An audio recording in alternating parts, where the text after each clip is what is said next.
Halo anak-anak, selamat pagi. Bagaimana kabarnya hari ini?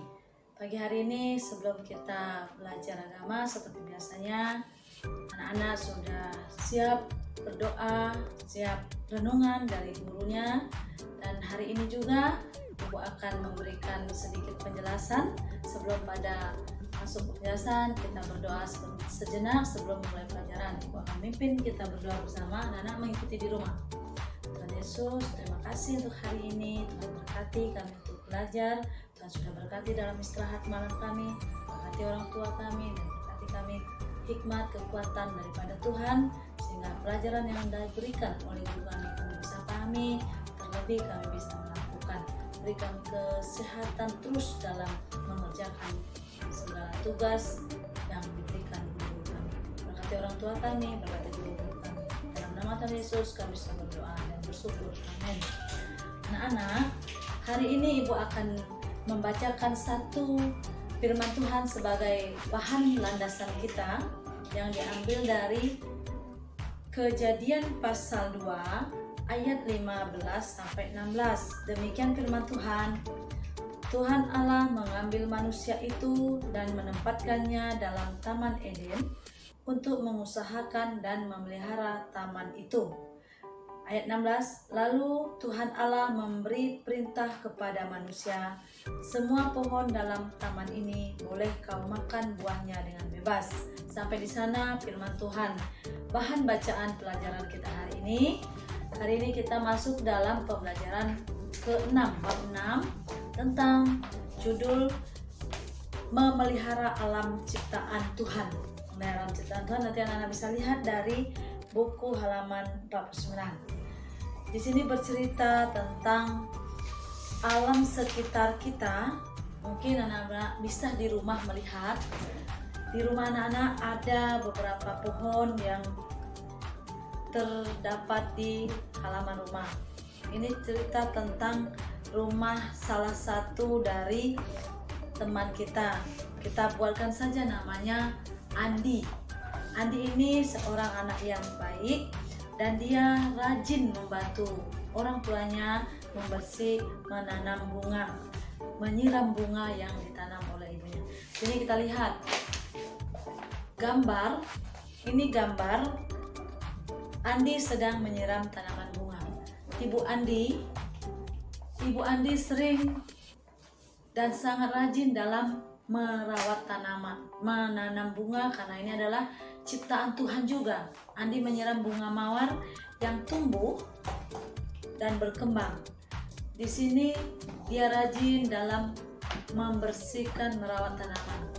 Sedangkan di rumah Kinanti mempunyai tomat yang bisa dipanen.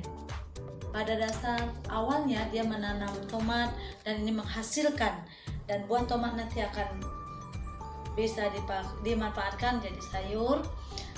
Andi dan Kinanti ini anak yang berbakti pada orang tua. Dia merawat tanaman sebagai ciptaan Tuhan. Kita lihat alam sekitar. Ada sebuah cerita tentang keluarga Pak Duli. Pak Duli ini tinggal di dekat sungai dan mereka ini berkebun di sana. Tapi Pak Duli menebang kayu untuk menjadi pohon bahan kayu bakar dan juga untuk menjadi tambahan penghasilan, dijual ke kota atau ke desa sebelahnya. Sedangkan lama-kelamaan musim turun hujan, jika hujan itu terus hingga sungai yang ada di sana meluap dan tergenang. Inilah terjadi pada halaman 51. Nah, bisa lihat nanti ini suasana yang terjadi ketika hujan datang dan tanah itu menjadi longsor, banjir, disebabkan mereka menebang pohon dan kayu dengan sembarangan. Itu salah satu penyebab. Sedangkan ada kisah Adam dan Hawa, anak-anak bisa mengingat kembali bagaimana cerita Adam dan Hawa, mereka ditempatkan di Taman Eden dan Tuhan memberi perintah kepada mereka, semua pohon yang ada di sini harus kalian jaga. Tapi buah pohon yang ada itu tidak boleh dimakan. Dan di sini kita lihat mereka menikmati hasil tanaman dan Tuhan memberi mereka perintah supaya mengusahakan dan merawat tanaman itu. Ini tanaman yang mereka akan rawat dan mereka akan menjaga kebersihan tanaman lingkungan itu. Tujuannya supaya mereka, siapa mereka? Itulah Adam dan Hawa, dan kita juga bisa hidup bahagia, senang, bahkan hidup tentram, damai. Ini untuk Adam dan Hawa ketika mereka berada di Taman Eden.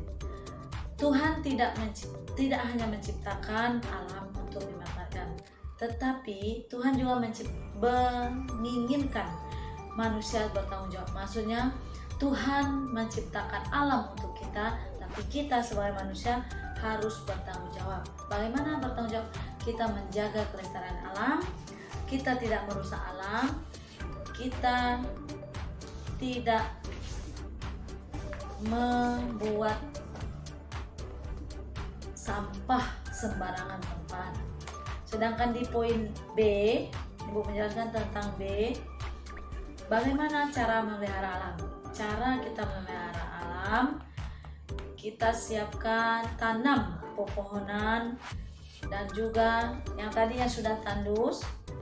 Ini sekarang kita akan menanam tanaman pohon penghijauan baru supaya tanah itu baik dan tidak tandus, dan pohon-pohon itu tumbuh besar sehingga menjadi peneduh. Tuhan menciptakan alam semesta untuk manusia. Makanan dan minuman juga berasal dari alam. Di halaman 52. Tuhan menciptakan alam semesta, Tuhan juga menciptakan dari alam itu bisa menjadi makanan dan minuman kita. Kemudian manusia juga tidak boleh memanfaatkan alam untuk kepentingan sendiri. Maksudnya kita manusia tidak boleh semena-mena untuk memanfaatkan alam, tapi kita harus menjaga dan melestarikan alam, menanam pohon, kemudian merawat taman, dan juga kita bertanggung jawab untuk memelihara alam yang Tuhan sudah ciptakan. Contoh, kalau di rumah kita, anak-anak di rumah memiliki halaman yang luas. Mamanya menanam tanaman. Contoh, sekarang lagi musim bunga nih. Mama-mama pasti senang bunga semua. Mama nanam bunga, anak-anak harus membantu menyiram. Itu cara merawat tanaman, tumbuhan yang diciptakan Tuhan. Tuhan yang menumbuhkan, kita merawat dengan cara apa, Bu? Menyiram dan setiap hari. Kegiatan yang harus dilihat di sini, dalam kegiatan elaborasi halaman 53, anak tuliskan bagaimana perasaanmu saat melihat pemandangan alam yang indah. Anak-anak bisa cerita, tuliskan bagaimana perasaannya, senang atau sedih ketika melihat di rumah, di pekarangan rumah itu ada bunga banyak, ada bunga mawar, ada bunga yang berkembang, ada bunga yang sekarang sedang musim tuh bunga-bunga keladi. Jadi anak-anak bisa menuliskan cerita di buku ini, perasaannya bagaimana ketika melihat pemandangan alam yang indah Tuhan ciptakan. Yang kedua di bawahnya, anak-anak melengkapi puisi. Di puisi, lengkapi puisi di bawah ini dengan kalimat yang ada di dalam kotak ini. Ya, anak-anak tulis di sini, tapi jawabannya ambil dari dalam kotak ini. Contoh, pagi yang bagaimana? Cari di dalam kotak. 1. Bersinar alam cerah, warni ciptaan bermekaran, indahnya Tuhan kagum semerbak bersyukur. Mana kata yang cocok di sini? Tuliskan di bait pertama. Ini adalah puisi. Nanti anak-anak hafalkan puisi ini dan kirim sama ibu puisinya untuk tugas berikutnya. 2 tugas yang harus anak-anak kerjakan. Pertama, dalam kegiatan elaborasi, anak-anak menuliskan perasaan anak pada saat melihat alam yang indah. Yang kedua, lengkapilah puisi di bawah ini dengan kata-kata yang ada di dalam kotak. Anak-anak cari kata-kata dalam kotak dan tuliskan. Itu halaman 53.